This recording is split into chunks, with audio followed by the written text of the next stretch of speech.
بھائی بہت برے حالات ہیں، قرضوں کے بوجھ تلے دبا ہوا ہوں، گھر کی معیشت تباہ ہو کر رہ گئی ہے، بڑی تنگی ہے، چین و سکون بالکل بھی نہیں، مال تو ہے مگر برکت نہیں۔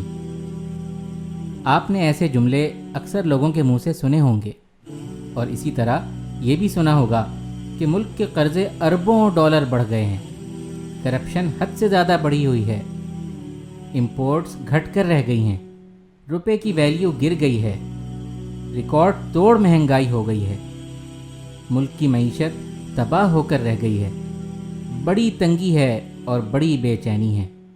کیا آپ نے سوچا کہ ہمارے گھروں اور ملک کی معیشت کیوں تباہ ہو رہی ہے؟ آخر لوگوں کی زندگی سے آسودگی اور چین کیوں چلا جاتا ہے اور اس کی جگہ تنگی، بے برکتی اور محتاجی کیوں آ جاتی ہے؟ اگر آپ کے پاس اس سوال کا جواب نہیں تو قرآن کے پاس تو ہے۔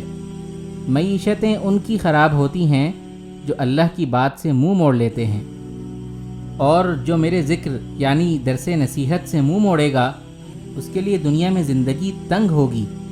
یہ ہے وجہ تنگ زندگی کی، مال کے باوجود بے چینی اور محتاجی کی۔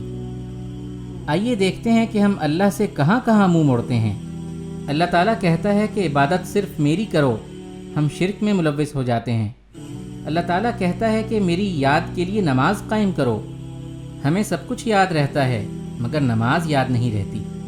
اللہ تعالیٰ رشتوں کو جوڑنے کا حکم دیتا ہے، ہم انہیں توڑ دیتے ہیں۔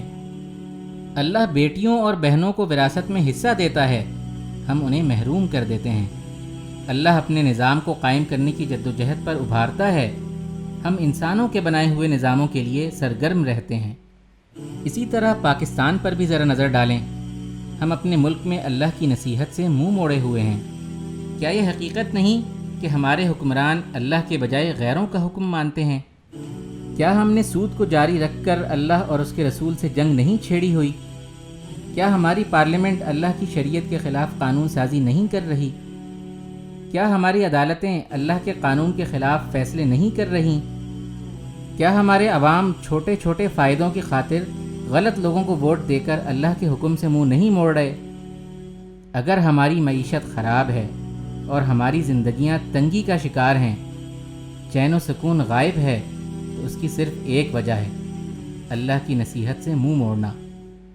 اچھے حالات، سکون کی زندگی، برکت والی معیشت اگر ہم چاہتے ہیں تو پلٹنا ہوگا اللہ کی نصیحت کی طرف، قائم کرنا ہوگا اللہ کی کتاب کو، تبھی ہماری دنیا بھی بنے گی اور آخرت بھی۔